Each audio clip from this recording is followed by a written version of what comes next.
So today we are going first draft and beyond. So pen and paper handy, don't forget, those are the rules. Welcome to the Boss Ladies Mindset channel, powered by Crown for Success, the largest women's empowerment network for soulful CEOs on social media. We are a coaching business that mentors and motivates women to reach their highest potential in business and mindset mastery. Each one of our episodes will share valuable tips, resources, interviews, and empowering information that will help boss ladies design a life and business they're crazy as fuck about. Hello, and welcome. I am Dr. Al-Falaki, founder of Light Changes Coaching and Regional Vice President for Crown for Success here in the UK.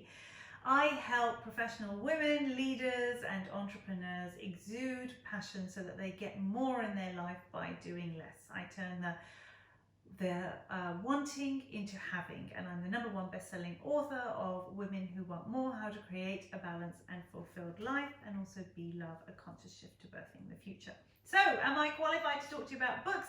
Yes, I am! So, in case you missed it, a quick summary, and I would urge you to go back and watch the two previous week's videos. In this first of this three-part series, I talked to you about the concepts and the importance of telling our story and how powerful it can be as a marketing tool and to make you the expert and meet your calling really, and how to get started.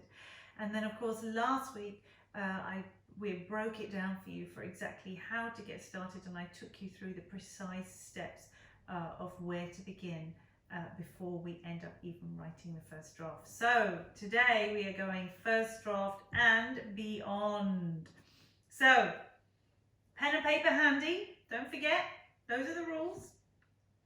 Actually, before we do that, the first thing I should say to you is, if you are still telling yourself, I'm not a writer, I'm not very good at writing, I don't know how to do this, but I've still got to get my book out there, you could still do all the steps that we talked about last week.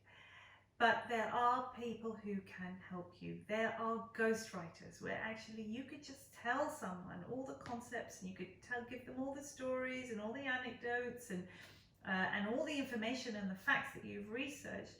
You could speak it out to them, and on your behalf they will write it. So there are ghostwriters. If you choose to write it, there are also phenomenal copywriters and editors who can help you tidy it up a little bit more.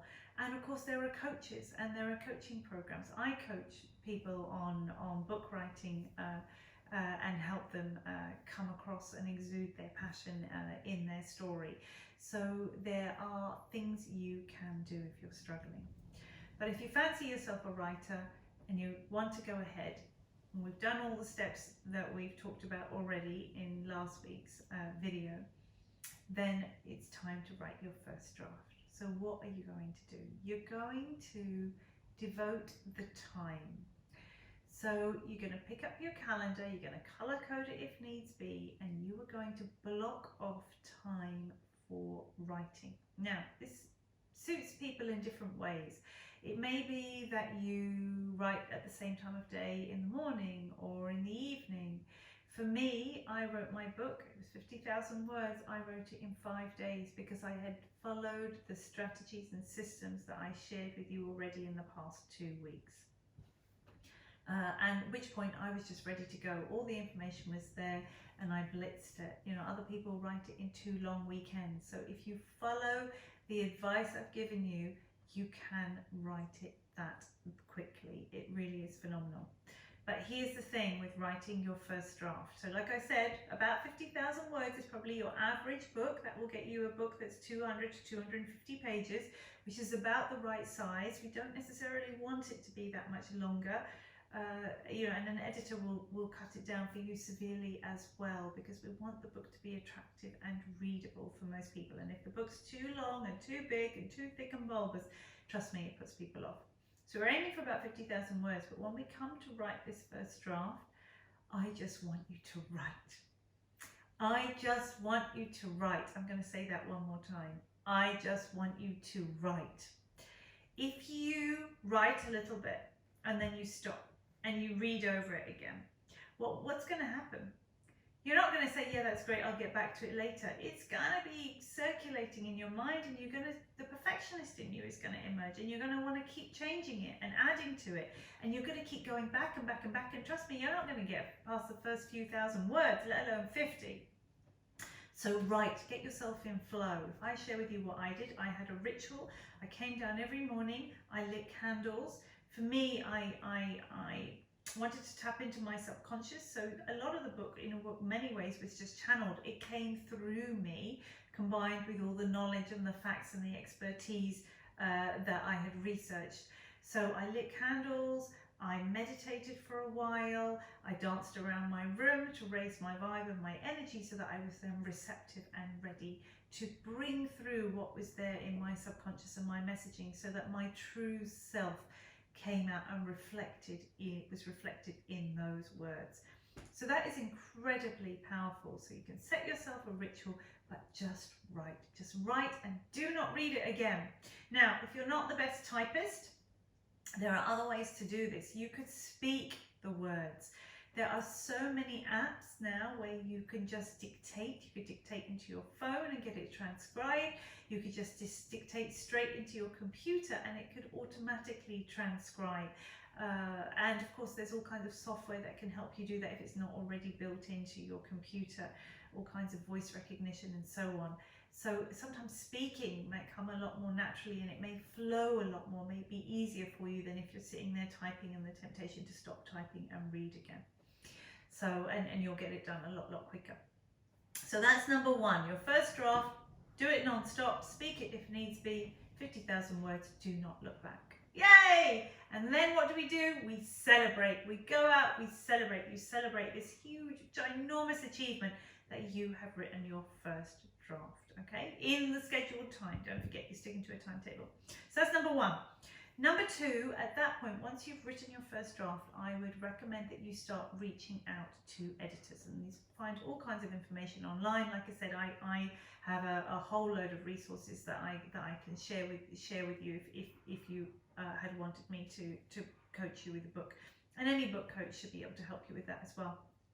So what we want you to do is start to reach out to editors, and again, this is a whole big subject which we don't have time for today, but ideally you want the editor to be in alignment with you, to understand your messaging, to have experience in the genre in which you are writing, and if you're reaching out to a publishing house, they may have editors themselves, in which case you want to make sure that the editors they have are also in alignment with you. But by then, start reaching out to editors, start putting the feelers out, because a lot of the time editors will ask for, say, the first couple of chapters, and then they'll come back and have meetings with you, and you can go on to discuss it. So you don't want to lose time, because we're aiming to get this book out quickly. So number three, draft number two.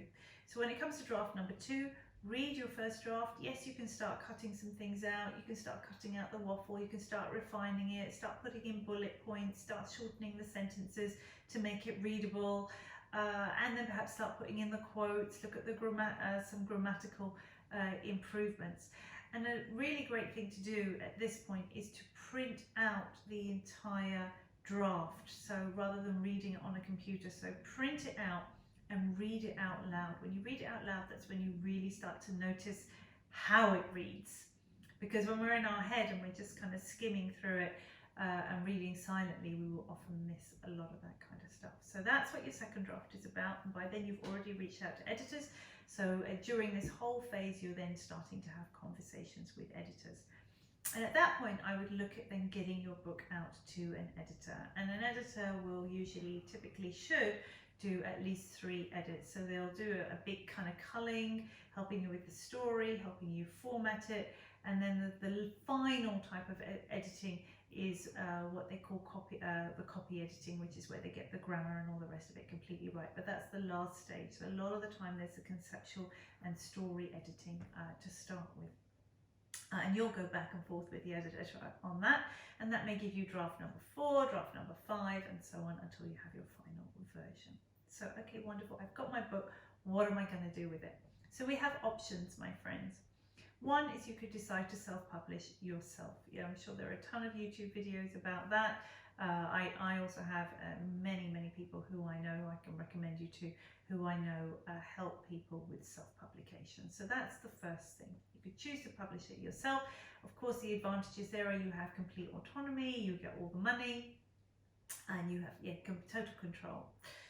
The second option is what we call hybrid publication. So you still do it with a publishing house, but you pay. So what are you paying the publishing house for? You may be paying for some editing services if you haven't had that done separately.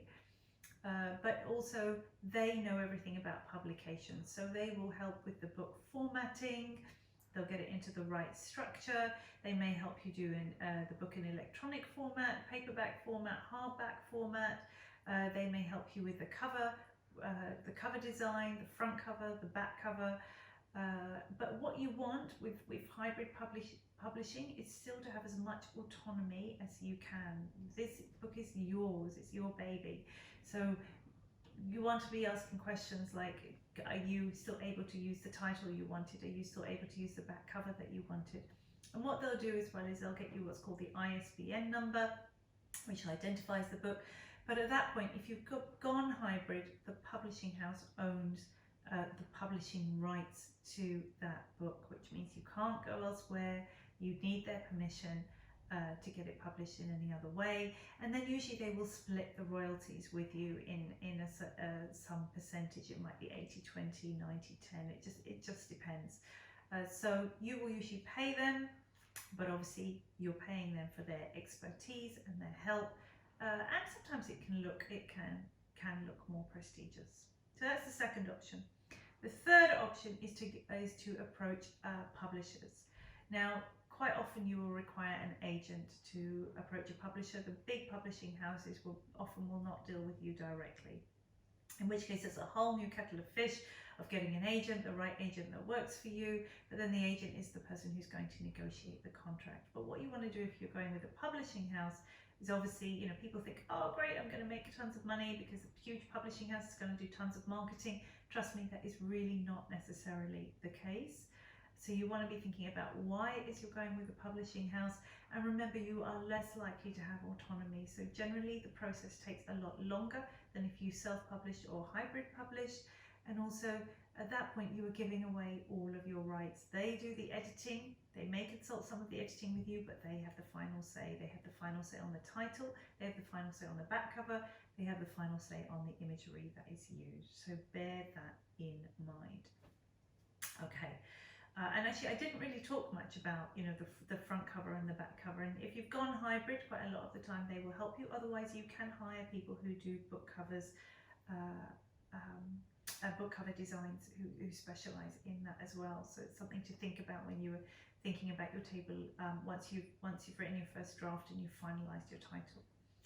Okay, so we've decided where we're going to go, self, hybrid, or to a publisher. And we've discussed kind of the benefits and the potential downsides. So our book gets published, wonderful, we get to launch date. What are we going to do? Now listen, just because you have a book, it doesn't mean it's going to make it to bestseller. It certainly doesn't mean it's going to make you much money either. And you probably spent an awful lot of money at doing it in the first place. So here's a piece of advice. So come closer again. This is really, really valuable.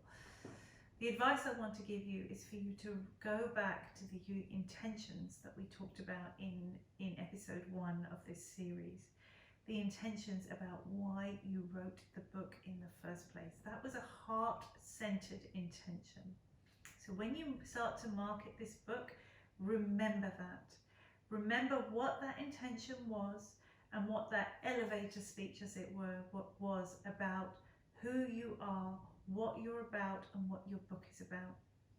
Because when it then comes to marketing, if you have that little blurb in you and you resonate with that energy of that intention, people are going to feel it. And we're back to the WIFM and talking to our target audience. They will feel and resonate with you about what your message is.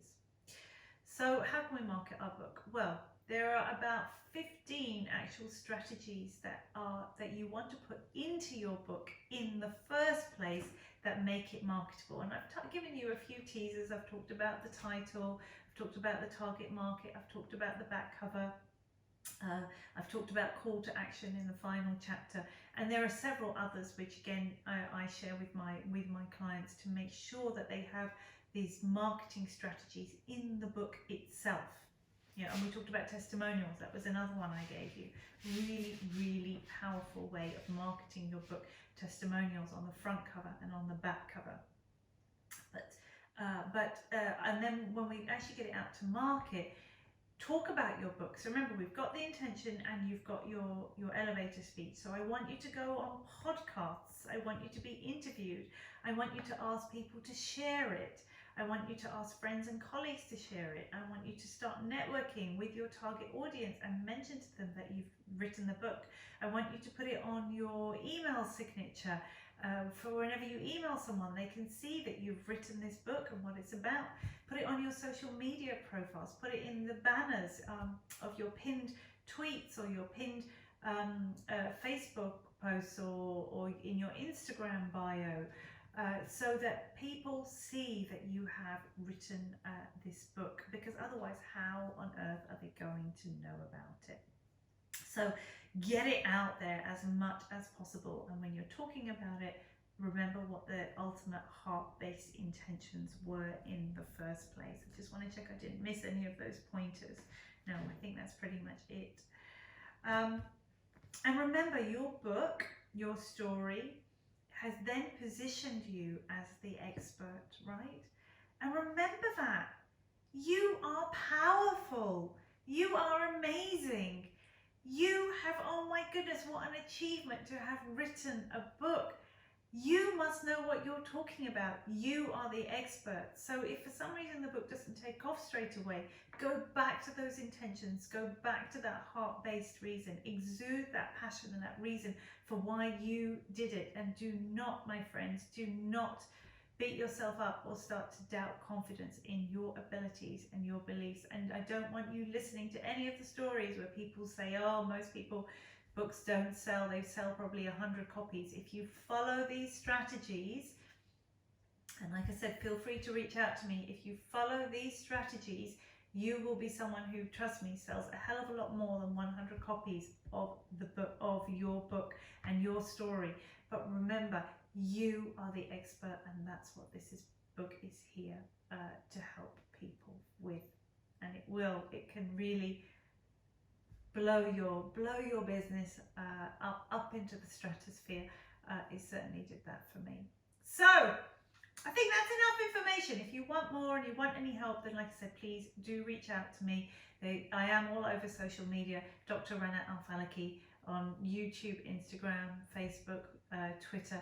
But the easiest way to find me, and then you can find my social links, is through my website, www.lightchangerscoaching.com. So please do share these videos, share any of the Crown for Success videos, and hit the subscribe button if you haven't already, so that we can notify you when we have more of these fantastic little tidbits, pieces of advice, empowerment, inspiration that all my fellow regional vice presidents for Crown for Success and Boss Ladies Mindset love to share. But for now, these are my 3 words that I always say: be free, be fun, be fearless, and get writing. Bye-bye. Thank you so much for tuning into the Boss Ladies Mindset channel powered by Crown for Success. Please tune in next week for another episode, and don't forget to follow us on Instagram at RVP Queens, at The Girl Gang Confidential, at Crown for Success, at Strong Women Are Beautiful, and of course at Boss Ladies Mindset.